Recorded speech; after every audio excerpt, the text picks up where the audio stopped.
నమస్తే. Welcome to VSP Telugu audio novels sir కథలు. నవల శీర్షిక జయలక్ష్మి. రచన మాలతి చందూర్ గారు.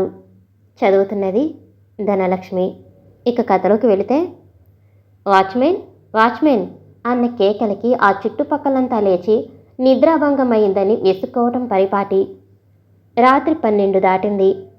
అర్ధరాత్రి దాటిన నిశ్శబ్ద నిశీతిలో 2 రోజులకి ఒక్కోసారి రోజు ఈ వాచ్మెన్ కేకలు వినిపించటం ఆ చుట్టూ వారికి అలవాటు. సాయంత్రం 6ంటికి మొదలైన కుంభవృష్టి ఆగకుండా కురుస్తుంది. వర్షపు దార పట్టుదారల వలె గాక నొలకతాళలాగా ఉంది. ఆకాశం చిల్లుపడిందేమోనన్నట్లు నిలబెట్టి దిమ్మరిస్తుంది. కొందరు అదృష్టవంతులు వర్షం పెద్దది కాకుండానే ఇళ్లకు చేరుకున్నారు. మిగతా వాళ్ళు బస్టాండుల్లో, చూర్ల కింద, వరండాలో ఎడతెగని ఆ వర్షాన్ని చూస్తూ నిలిచిపోయి ఉన్నారు నిస్సహాయంగా. గాలి ఉధృతం, మెరుపులు, దూరాన ఎక్కడో పిడుగుపడిన శబ్దం. ఒక్కసారి లైట్లు ఆరిపోయాయి. వీధి దీపాలతో పాటు ఇంట్లో దీపాలు కూడా చాలా ప్రాంతాలు పోయినాయి. కొన్ని ప్రాంతాల మధ్య మధ్య వచ్చినట్లే వచ్చి మళ్లీ ఆరిపోయినాయి. మైలాపూర్ ఏరియాలో సాయంత్రం 6 నుంచి లైట్లు లేవు. బకెట్లో దిమ్మరించినట్లు వర్షం. పైగా లైట్లు లేవు. ఏ వీధిలో చూసినా మోకాలి లోతు నీళ్లు. రోడ్ల మీద మనుషులు అతి జాగ్రత్తగా సెస్ఫూల్ వైపు వెళ్లకుండా నడుస్తున్నారు.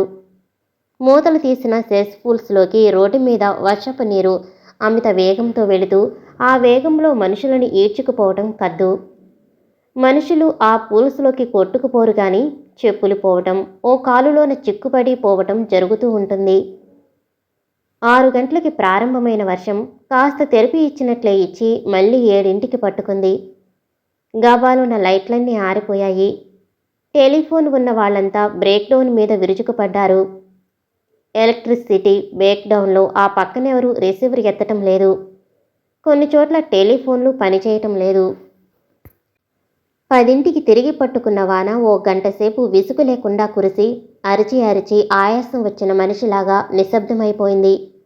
11 గంటలకి కళ్ళు మూసిన ఆ చుట్టుపక్కల వారికి అర్ధరాత్రి వాచ్మెన్ అన్న కేకలు విసుగు కలిగించటంలో ఆశ్చర్యం లేదు. పిల్లల ఏడుపుల్లో, కిరసనాలు దీపాల గుడ్డి వెలుగులో, జల్లు రాకుండా కిటికీలు బేడాయించుకున్న ఇళ్లలో గాలి రాక ఒక్కగా చిరాగ్గా ఉంది. కిటికీ తలుపులు తీస్తే వానజల్లు, గాలి ఉధృతం. తలుపులు మూస్తే గాలి ఆడదు. ఫ్యాన్ వేసుకునేందుకు కరెంటు లేదు. వీటికి తోడు దోమలు. పగలంతా పనిచేసిన అలసట. పక్క కుదరక చికాకుతో ఇటూ అటూ పొర్లి అప్పుడే కన్ను మూసిన ఆ చుట్టుపక్కల వాళ్ళకి వాచ్మెన్ వాచ్మెన్ అన్న కేకతో మెలకువ వచ్చింది. ఈ భాగవతం మళ్ళీ మొదలా? అర్ధరాత్రి గాని ఈ పోలీసు వాళ్ళకి లగ్గం కుదరదు కాబోలు అంటూ విసుక్కున్నాడు ఆ గృహస్థు. ఎవరు? మనింట్లోనేమో, లేచి తలుపు తీయండి అంది ఆ రోజు ఊరు నుంచి వచ్చిన అతని మరదలు. ఆ అమ్మాయి యూనివర్సిటీలో జాయిన్ అవ్వటానికి వచ్చింది. మనింట్లో కాదులే, నువ్వు పడుకో. రౌండప్ చేసి పట్టుకొచ్చి ఉంటారు. రౌండప్ చేయటమా? ఎవరిని అని ప్రశ్నించింది.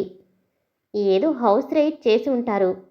ఈ వాచ్మెన్ ఒకడు కుంభకర్ణుడి తమ్ముడు. ఈ పక్కది విజిలెన్స్ హోంలే అన్నాడు గృహస్థు మరదలకి అర్థమయ్యేట్లు. ఎంఏ సోషల్ చదవటానికి వచ్చిన ఆ అమ్మాయికి ఒక్కసారి వెన్నులోంచి చలి వచ్చింది. పాపం, ఈ అర్ధరాత్రి వాళ్ళని గొర్రెల మందలా తీసుకొచ్చారా? బయటికెళ్ళి చూద్దామని ఉంది. కానీ ఏదో భయం. ఆ అమ్మాయి కుతూహలాన్ని గ్రహించినట్లు, రేపొద్దుటే ఈ గుంపుని కోర్టుకి, ఆస్పత్రికి తోలుకెళ్తారులే, అప్పుడు చూడొచ్చు, పడుకో అంటూ నిద్రకు ఉపక్రమించాడు గృహస్థు. కానీ ఆ అమ్మాయికి నిద్ర రాలేదు. నిశ్చలమైన సరస్సులో ఒక రాయి విసిరినట్లు ఈ వార్త ఆమెను ఏదో కల్లోలపరుస్తున్నది. అయితే మామ మళ్ళీ పిట్టల్ని పట్టుకొచ్చినట్టున్నారు అన్నాడు 20 ఏళ్లలోపు ఉండే సైకిల్ బాయ్. వర్షపు జల్లు వరండాలోకి కొట్టుకు రావటంతో పక్కబట్టలు తడిశాయి. వర్షం తగ్గినా ఇంకా చూరుమించి పడే నీళ్లధారలు తగ్గలేదు. గోడకి ఆనుకుని వాచ్మెన్ చుట్ట తాగుతూనే కొనుకు తీస్తున్నాడు. ఇంకా పెళ్లి పేరంటం లేని సైకిల్ బాయ్ పగలంతా ఆ ఆఫీసులో సైకిల్ బాయ్గా పనిచేస్తూ రాత్రిళ్ళు తాతకి సాయంగా పడుకుంటాడు. హైదరాబాద్ వైపు నుంచి పొట్టకూటికి పట్నం చేరిన సైకిల్ బాయ్ వేడి ముట్టిస్తూ, నిద్రవుతున్నావా అన్నాడు తాతని తట్టి లేపుతూ. లేదురా. పిట్టల్ని పట్టుకొచ్చిండ్రు అన్నాడు. తాత ఆ కేకలు వినలేదేమోనని. విన్నానుగా పాపం. ఆడమడుసులు ఈ వర్షంలో తెస్తిరి అన్నాడు తాత. తాత మాటలు విన్న సైకిల్ బాయ్కి తృప్తిగా లేదు. వాడికి మోకాలు లోతు నీళ్లలోంచి ఈదుకుంటూ గేటు దాకా వెళ్లాలని ఉంది. వెళ్ళినా పిట్టలు కనబడవని తెలుసు. పోలీసు జీపు సరాసరి లోపలికెళ్ళిపోతుంది. తెల్లారాక 8ంటికి మర్చిపోకుండా గేటు దగ్గర నిలబడితే లారీలోకి లోడ్ చేస్తున్న చిలకల్ని చూడొచ్చు. వాళ్ళని తలుచుకుంటే సైకిల్ బాయ్కి ఒళ్ళు వేడెక్కిపోతుంది. ఎలాగో ఉంది. ఎంతమంది ఉన్నారో. అందమైన సినిమా స్టార్స్ లాంటి వాళ్ళు కూడా ఉంటుంటారు అప్పుడప్పుడు. కోడంబాకం చిలకలైతే సినిమా వాళ్ళు కూడా ఉండొచ్చు. వాడికి చాలా ప్రశ్నలు అడగాలని ఉంది. కానీ తాత కేకలేస్తాడు. తాతకి కోపం వస్తే అయ్యగారితో చెప్పి పడుకొనివ్వడు. ఎక్కడన్నా పడుకోవాలంటే నీళ్ళకి దానికి జాగా ఉండదు. తాత మంచివాడే కానీ కస్సుబుస్సుమంటుంటాడు. సినిమాలు సిలకులు అంటే అసలే ఒప్పుకోడు. తెల్లవారి గేటు దగ్గర నిల్చోవాలి. కానీ సరిగ్గా అదే టైంకి అయ్యగారి కారు లోనికొస్తుంది. తను వెనకే పరిగెట్టాలి. అయ్యగారు రేపు కాస్త లేటుగా వస్తే బాగుండును. చూరు కింద నుంచి టపటపా చినుకులు పడుతున్నాయి. దార తగ్గింది. చినుకులు ఇంకా పడుతూనే ఉన్నాయి. గేటుకి ఆనుకుని ఉన్న రేకుల షెడ్ మీద వర్షం ఏనుగుతొండం దారలో పడుతుంది. వర్షపు శబ్దంలో ఏమీ వినిపించడం లేదు. గాలి ఉధృతానికి చెట్టు కొమ్మలు విరిగి షెడ్ మీద పడవలసినవి తప్పి పక్కన పడ్డాయి. అసలు షెడ్ కూలిపోతుందే అనుకున్నాడు వాచ్మెన్ రమణయ్య. ఇంకో 2 ఏళ్లలో అతను రిటైర్ కాబోతున్నాడు. చెట్టు విరిగి మీద పడుతుందేమో. అతను బిక్కుబిక్కుమంటూ ఉన్నాడు. రేకుల షెడ్లో లోపలంతా చితచితగా ఉంది. జల్లు కొట్టగానే నీరు చూరులోంచి లోనికి వస్తుంది. తన పక్క బట్టలు సిమెంట్ అరుగు మీద ఉంచి లాంతరు పక్కన పెట్టి కూర్చుని ఉన్నాడు. రమణయ్యకి ఇంటి నుంచి అన్నం రాలేదు. రోజు అన్నం తెచ్చే కోడలు వర్షం వల్ల తేలేదు. కడుపులో ఆకలిగా ఉంది. చుట్ట అంటించి కాసిని నీళ్లు తాగి 2 కాళ్ళు అరుగు మీద పెట్టు కూర్చున్నాడు. చలిగా లేదు కానీ ఏదో గుబులుగా ఉంది. ఒత్త రోజుల్లో ఈ చెట్ల వల్ల చల్లగా హాయిగా ఉన్నా వర్షపు గాలి అనేటప్పటికీ ఏ కొమ్మ విరిగి పడుతుందో అని భయం. ఎప్పటికప్పుడు సూపరింటమ్మతో కొమ్మలు కొట్టించమని దెబ్బలాడుతూనే ఉన్నాడు. కానీ ఆవిడ ఒప్పుకోదు.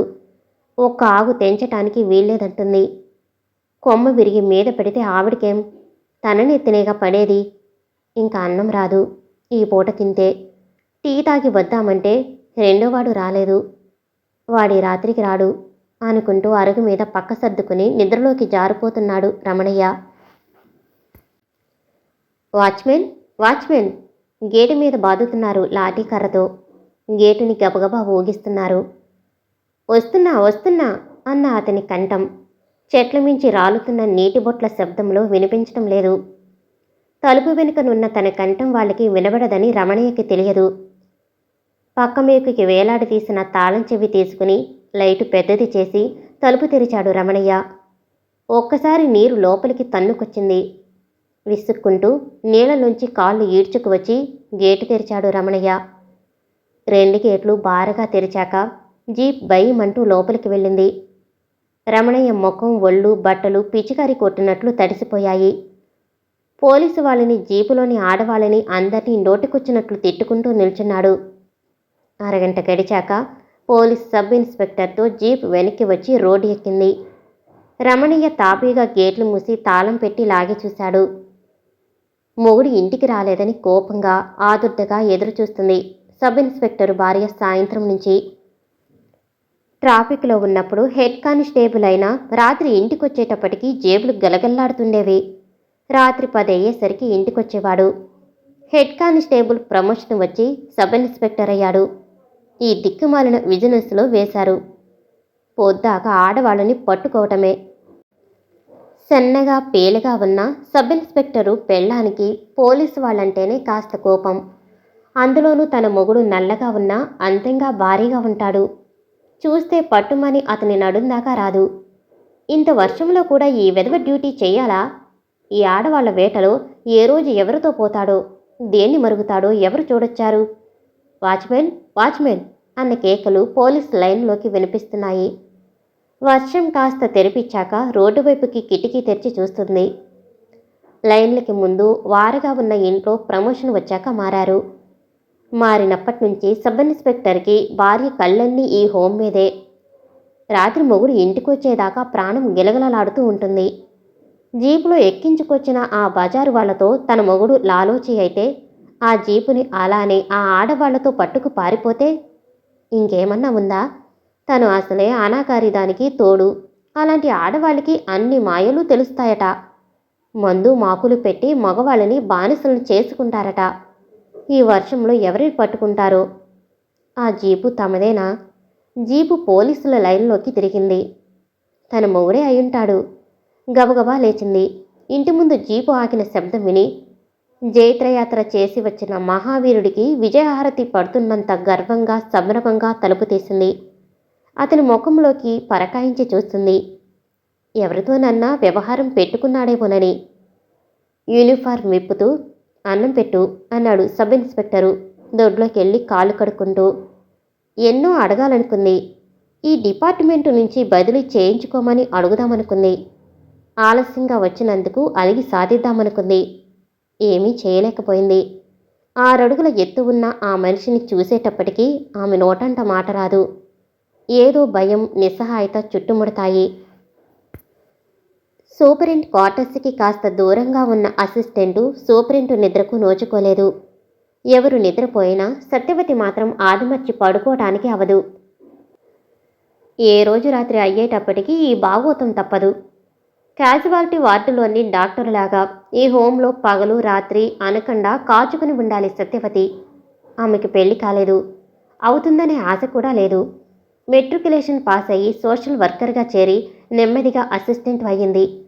తను క్వాలిఫికేషన్కి సూపరింటు అయ్యే అవకాశం లేదని తెలుసు.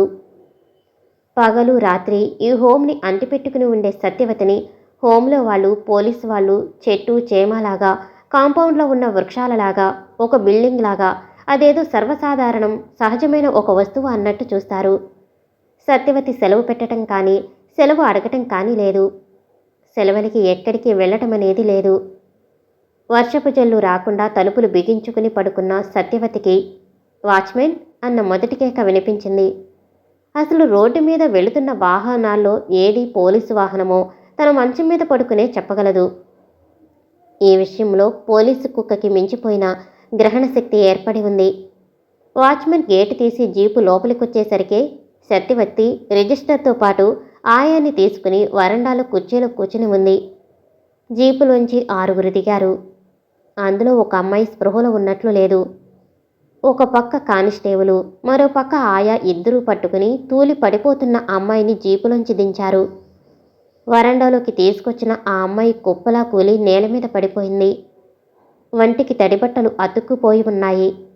మిగతా 5గురి పేర్లు వివరాలు రాసుకుని ఆయా చేత ఒంటి మీద నగ నట్రా ఉన్నాయేమో వెతికించింది.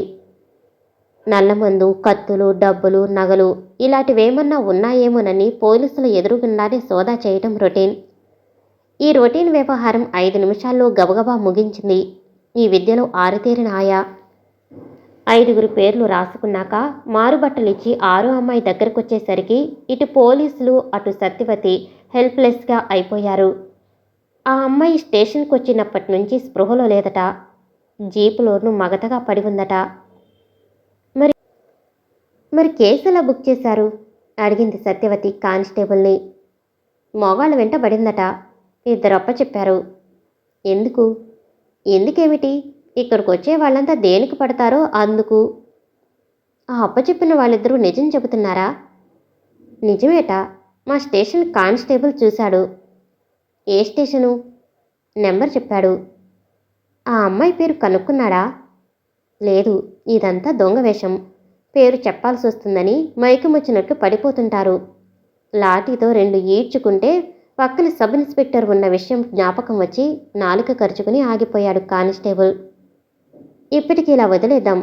ఆ అమ్మాయిని కూడా సెర్చ్ చెయ్యి అంది సత్యవతి ఆయాని ఉద్దేశించి. పడిపోయిన పిల్ల ఒంటి మీద చేయి వేసి తేలుకుట్టినట్లు అరిచింది ఆయా. ఒళ్ళు కాగిపోతుంటే కావాలని పడిందంటున్నారు. ఆ పిల్లకి తెలివిలేదు.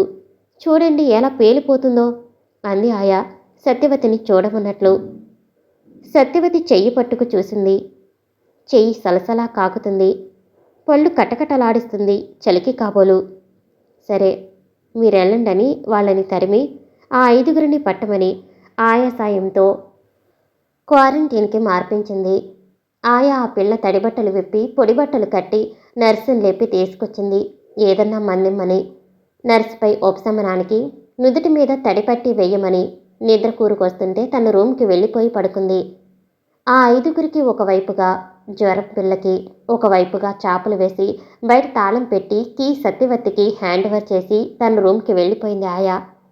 సత్యవతి ఆ తాళాలు పట్టుకుని ఒక్క క్షణం ఎటూ పాలుపోక నిల్చుని జ్వరం పిల్లని కనిపెట్టి చూడమని మిగతా వాళ్ళకి చెప్పి తన క్వార్టర్స్కి వెళ్ళిపోయింది.